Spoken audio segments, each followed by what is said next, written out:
Jante's Inferno. Readathon is doing a readathon from February 6th through February 16th called Jante's Inferno, and it is currently the 8th. I haven't really gotten much done. If you watched my February TBR video, you'll already know the books that I'm planning on reading for this. But if you haven't watched that video, we are going to go over that now. The way Jante's Inferno works is there are 9 circles of hell, just like in Dante's Inferno.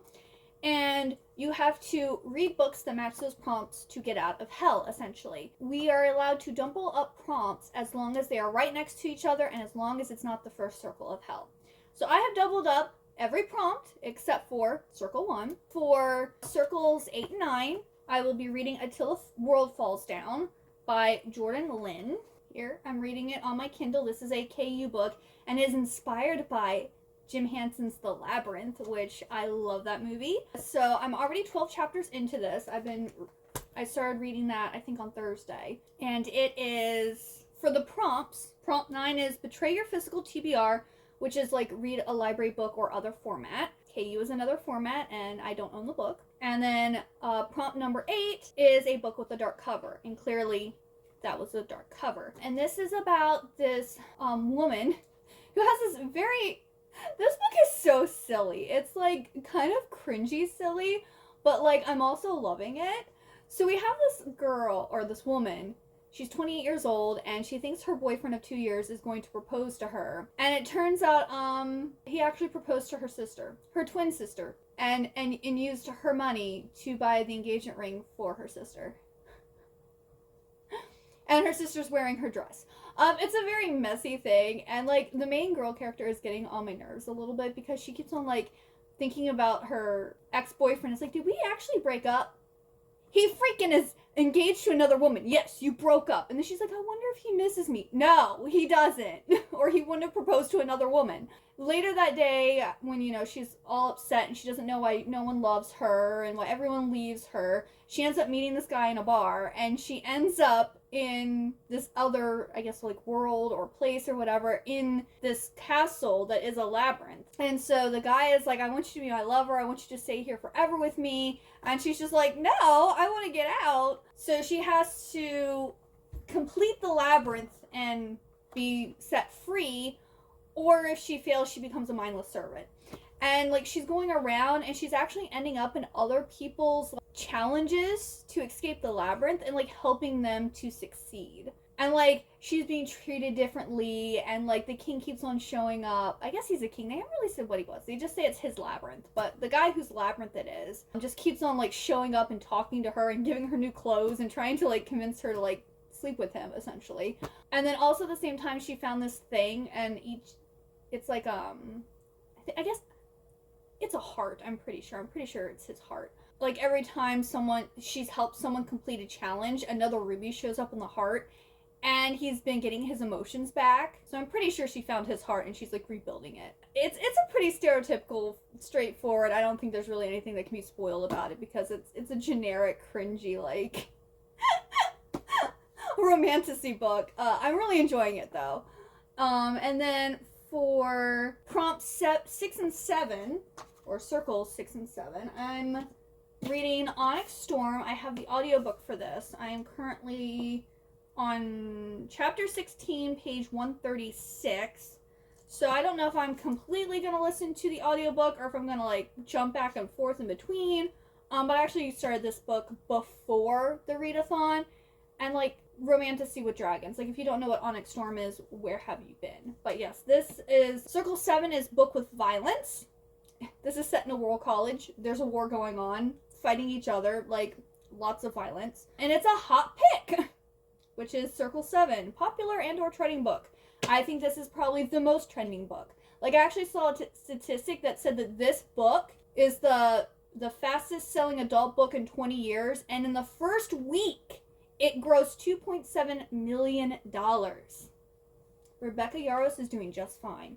I'm liking it so far. Even though it is kind of repetitive. Like, they're like, oh, don't do this. And then they're like, oh, we're not going to listen to you. And we're just going to go and, like, do whatever we want. But it's okay because we're the good guys. essentially is what's going on right now. I don't know how I feel about that, because like, even though I don't believe you should always follow your superiors or the people in charge, when you join up into something like that, you are supposed to follow orders, and if you don't follow orders, you can be court-martialed and thrown in jail, or, you know, executed or whatever, and they're just like, I'm just gonna do whatever I want, it's fine, because I'm the good guy. And then for circles 4 and 5, I'm going to be reading Dating and Dragons by Christy Boyce. This is like, I want to see a sequel, but not really. I think it's like set in the same world as Dungeons and Dramas. Circle 5 is conflict and synopsis that intrigues you. Our main girl Quinn joins this like online D&D campaign, but like the rule is that no phones are allowed and no dating other group members. Well, there's another guy called Logan there, and I think they start liking each other, or something, you know, starts happening between the two of them. So, of course, the fact that they're not supposed to date is going to cause a conflict. And then Circle 4 is a book you acquired recently. I did buy this one in December when it first came out, and I am super excited to read this one. And then Circles 3 and 2, I'm going to be reading A Letter to the Luminous Deep by Sylvie Catherall. This is about two people who live underwater in the year 2000. No. If you know, you know. No, they live underwater, and they're like sending letters back and forth to each other, and so it's kind of giving like Rebecca Ross vibes, you know, the Letters of Enchantment duology. But Circle 3 is to have food or beverage on the cover and or title. Well, it has water on it, and it also has a whole bunch of sea life, which is turned into food. I've taken great liberties with this prompt, but yes. And then Circle 2 is a 5-star prediction.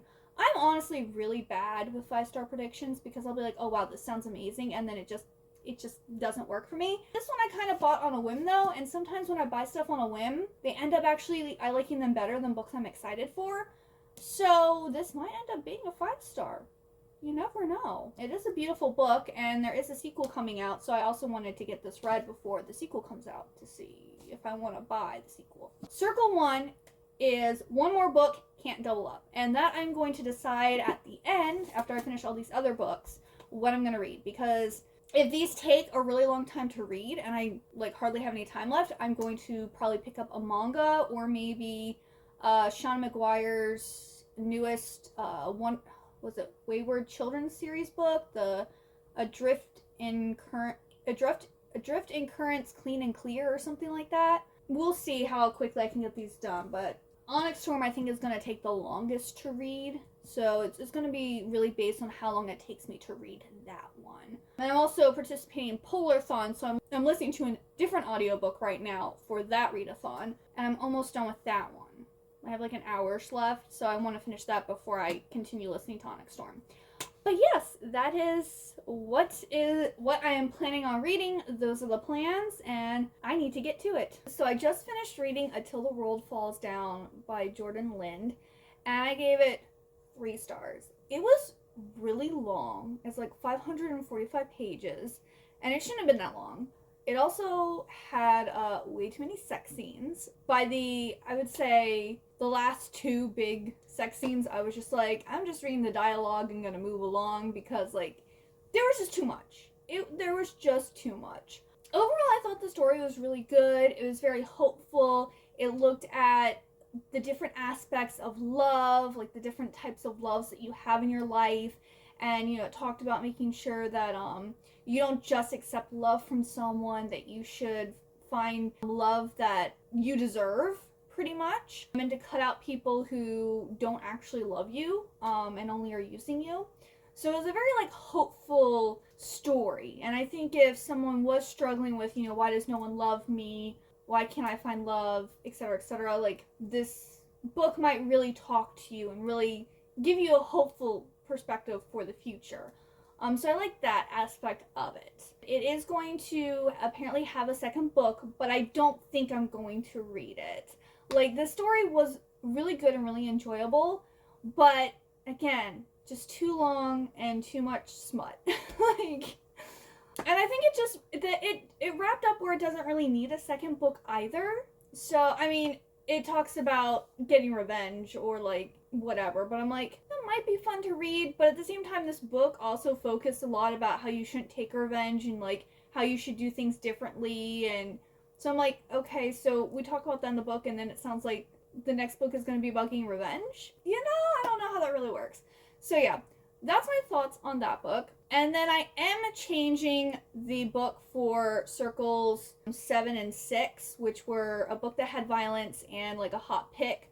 I'm actually going to read The Crimson Moth, or Heartless Hunter, by Kristen Cicerelli. I have been wanting to read this book since it came out, but I didn't get to it right away. And then everyone was talking about how it had like this big cliffhanger, and I was like, I'm not gonna do that to myself. Don't want to like read this and then have to wait for, you know, however long, because at that point like Rebel Witch hadn't been announced yet. But Rebel Witch comes out this month, and I also ordered the second book from Book of the Month, so that is on its way to me. So I was just like, you know what? I really want to read this. I want to read this more than Onyx Storm. One, this is YA, and like the last couple books I've read have a lot of smut in it, and Onyx Storm also does. Plus I have Onyx Storm on like my audio, or on Libby as an audiobook, and I kind of just want to listen to that like while I'm working, kind of in the background. But this one I really want to get immersed in, and I want to read, so I can then read Rebel Witch. So yes, we're going to be reading this one instead. And so this is about a witch and a witch hunter, and it's inspired by The Scarlet Pimpernel, which is like a classic story about the French Revolution, and like this person who is helping aristocrats escape from France so that they're not being, you know, at the guillotine. So this one, our main girl character is saving witches from being... But yeah, I've heard this is really, really good. Almost everyone rants and raves about this one. So I am super excited. I hope I love it, especially after waiting this long. So I finished The Crimson Moth, and I gave it 3 stars.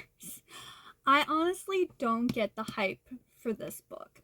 Like, I didn't check in or anything, because, like, it was a really quick, fast read. Like, I think it might have taken me 6 hours to read this book. It was, like, really fast. It just didn't have that wow factor for me. So we have Rune, who is the Crimson Moth, and she is secretly going around and, like, rescuing witches. And we don't actually get her, like, see her actually rescue a single witch in this book. We just hear about it, and then they have, like, a plan that doesn't act, like, they're, like, planning this heist to get this, like, witch out of jail, which doesn't even happen. So we literally don't get to see, we just get told that she's saving witches. Like, what? And then, like, the relationship, her best friend Alex is in love with her, unbeknownst to her. And his brother Gideon is, like, the captain of the Blood Guard, who, like, his job is to go out and, like, apprehend witches so that they can, like, kill them. So her other friend Verity wants her to, like, choose a suitor who's, like, who they can get information from to help them save witches. So, like, she has a list of suitors for Rune, and Rune decides that she actually wants to go after Gideon. And Gideon suspects that she's the Crimson Moth, so he pretends to court her, and, like, the romance is basically between the two of them, and, like, I didn't really get the romance, because they're both faking it, but like each other, but they're still enemies. So, like, I just don't know how you could, like, fall in love with someone that you can't really trust, or, like, be honest with. You know what I'm saying? Like, Gideon does some really sweet things, like, he makes her some stuff, he's handy with a needle, and thread. Other than that, like, you know, I don't know. And, like, also, I kind of saw the plot of this, like, coming, like, 100 miles away. Like, I was just like, yeah, like, as we're getting to the end and, like, everything is, like, being revealed, I'm like, yeah, shocking. There's, like, only one, like, surprising thing, but even then, it just made me a little sad. It didn't really, like, tear me apart. And, like, everyone was saying, like, the book ends on, like, this huge cliffhanger. I mean, I guess if you're invested in the relationship, it's a huge cliffhanger, but if you're not invested in the relationship, then you're like, okay. So I have gotten Rebel Witch from Book of the Month, so I'm going to read that, and if it gets better, and I really love that book and give it 4 or 5, then I'll probably keep the series. But if the second book's also a 3-star, I'll be selling this on Macari, so you might want to look out for this. We'll see, depending on what happens. So that was for Circle 6 and 7. Yes. So for 4 and 5, I have started reading Dating and Dragons by Christy Boyce, and this is so cute. I'm currently 142 pages in. I didn't catch up with you earlier because I finished Crimson Moth after my husband had fallen asleep, and I had to be quiet because he has to wake up early to go to work. He actually has to go to work, where I get to stay at home and work from home. So yeah, I got a lot read after he fell asleep. I'm 142 pages in. This is about Quinn, who has recently left her school in town and moved 2 hours to the town where her grandmother lives. It's February, which it's great. It's February right now. I'm reading a book set in February. She's starting a new school, and she ends up meeting this group of D&D players who actually live stream their D&D game, just like Critical Role does. And they have like rules, and one of them is no dating. Well, she met the D&D players before she actually joined the campaign, and like she likes this guy named Logan, and Logan likes her, and it's just really, really cute. Like, it's just a really cute YA like romance with nerds. What can I say? I'm eating it up. I love it. That is the update. That's what's happening. I'm hoping to finish this one tonight. That way I can start Circle 2 and 3 tomorrow. Because I don't think I'll finish this and be able to start a new book tomorrow or tonight, unless it's like a chapter or two that I read. And it's currently Tuesday the 11th, so I still have like 5 days. I'm speeding through these books. But I think it was also a good choice to switch out Onyx Storm, because I'm still listening to Onyx Storm and I'm not even halfway through listening to it yet. So I think it was better that I chose like simpler, shorter books to make sure that I get done everything, like all the circles, by Sunday, at least. That's the hope and the dream and the prayer, right? Alrighty, it's the next day, and I did finish Dating and Dragons last night, and this was a 4-star read. It was so cute. This kind of gave me like To All the Boys I Loved Before vibes, because in this one, our main girl character, we get to meet her grandma, who is like very young at heart, and I don't know, it just seemed like the senior citizen lady from like To All the Boys I Loved Before. Like, she was giving that energy.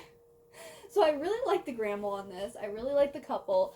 And it was just like such a cute read. And like the conflict in this wasn't really that bad. Like the big conflict was the no dating rule, but like it wasn't that big of a conflict. So, but this was good. And then I read the first chapter of A Letter to the Luminous Deep, and I decided to DNF it. First off, the writing is very kind of like, I think it's supposed to be old-timey, but it's coming off as kind of pretentious. And then not only that, but there's like 3 or 4 different people writing to each other, and they all sound like the same person. I was like, wait, I was like going back and saying, who's writing to who? I was like, it all sounds the same. There's like really no distinction that there's different people writing these letters. And so then I like went and looked at reviews, and a lot of people were complaining about there's not a unique voice for the different characters. And there was a lot of complaining about different stuff. And I was like, yeah, yeah, I'm not gonna read it. Which is sad, because I bought this extra on Fairy Loot. And it said if you like Emily Wilds. No. I love Emily Wilds, but that I'm not interested in.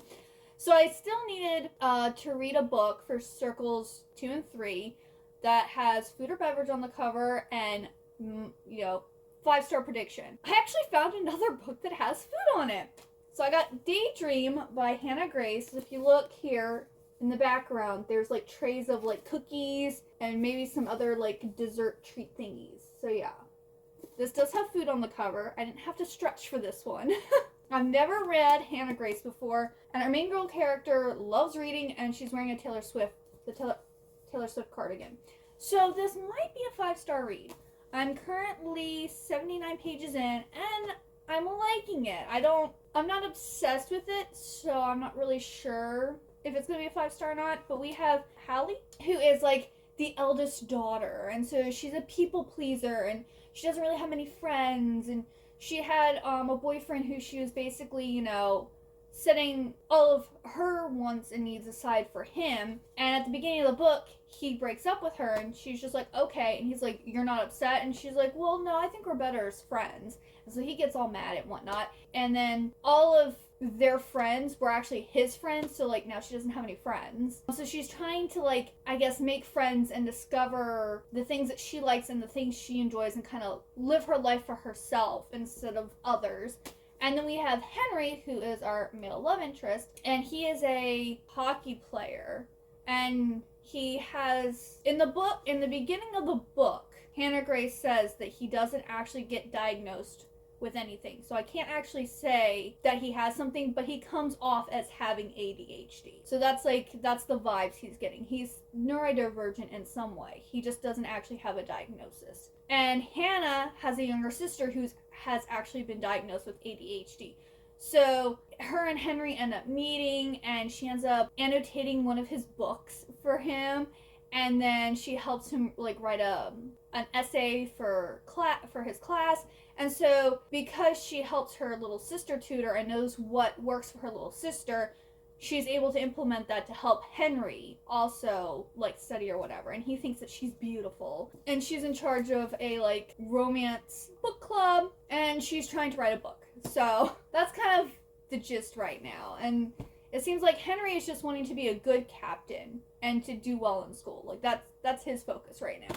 So I am really, really enjoying this so far, and I'm hoping, I don't think I'm going to get it, I might be able to get it read tomorrow. But if not, I definitely want to get this done on Friday. And then I think for my last book, I'm going to finish reading A Dawn of Onyx by Kate Golden, because I'm almost halfway through this, and I need to get this read before the 18th to see if I want to get the Fairy Loot special editions of these. So far, what I've read so far, I have a feeling I'm probably not going to want to buy the special editions, because this is enjoyable, but I'm not loving it. Kind of like this, I'm enjoying it, but I'm not loving it. But that might change, because this is like a really big book. This is like over 400 pages, and this one is, this is also over 400 pages. But I got further in this than that one, so whatever. Well, those are the plans for my last 2 books that I'm going to read for this vlog. Hey, it's now the last day of Jante's Inferno, and I've just finished Daydream by Hannah Grace. This was for circles 2 and 3, and I ended up giving this 3 stars. I don't know if it was the book or if it was me, because my anxiety and stress has been like a lot this week, and so like my head was hurting, and like my head and eyes and neck were hurting, and I went to bed a lot like early on like Wednesday and Thursday night. So this book took a lot longer to read than it should have, because I was prioritizing sleep. So the book just felt unnecessarily long. But I don't know if that was because how long it took me to read it, or because it was actually long. I do love all the characters in here. I love the friend group. I like the story, the romance. Like, I liked everything. It just felt really long. And I think that was partly because it just took me longer to read it than it normally would have. So I do want to now read Icebreaker and Wildfire, and I plan to pick those up the next time I go to Barnes & Noble. So I did enjoy it, but it's still just a 3-star, because I really enjoyed it, and there was parts towards the end where I thought like I might cry, but it didn't actually push me past that breaking point. And I did kind of connect to both characters a little bit, but not like a crazy amount, you know? So yeah, I did enjoy that. Well, now because it's the last day, and I don't think I'm going to get through another 200 pages in a book, I'm not going to be reading A Dawn of Onyx. This isn't going to be my last book. I'm actually going to read Carmilla, which is a short story, and it's the gothic story that I need to read for February, and it's like less than 100 pages, so I can easily read that. I was going to read a manga, and I was like, no, I need to read the stuff that is on my TBR, because my TBR isn't going well this month, because I'm just not reading as much as I normally am, because I've been going to bed early and doing other things, like watching movies with my husband and stuff. So I haven't really been prioritizing reading. So I'm going to read Carmilla, and then I will share my thoughts and wrap up this vlog. Alrighty, I have escaped from hell! I finished reading Carmilla about an hour ago, and yeah, that was all she wrote. I have completed all of the prompts. It is not January 17th yet, so I did get it all done within the required amount of time. So yeah, I am really happy because I was getting worried there because Daydreamer was taking me so long to read. Because I kept on being like, oh, my head hurts, my eyes hurt, I'm tired, I'm gonna go to sleep. And then I'm like, I'm losing all this reading time. But it still worked out, and I got everything done, and I got my Gothic book that I need to read for the month done. So that's great. So overall, the ratings for the books for this readathon weren't that good. Because we started off with Until the World Falls Down. I believe I gave that 3 stars. Then, the second book, the second book was Dating and Dragons, and that one I gave 4 stars. Then I read The Crimson Moth. Crimson Moth, I gave 3 stars. The Luminous Deep, I ended up DNFing after the first chapter, and then reading Daydreamers, which I gave 3 stars. And then Carmilla, I have also given 3 stars to. So Dating and Dragons was the best book of the vlog. It was the one I enjoyed the most and got the highest rating. Everything else got 3 stars. Let me know if you participated in Jante's Inferno. Were you able to complete all the prompts and escape from hell? What books did you end up reading? And what was your favorite read? Thank you so much for watching. If you liked this video, please like, comment, and subscribe. I'd really appreciate you to join my little community, and I hope you have a wonderful good day or night, and I hope to see you next time. Goodbye!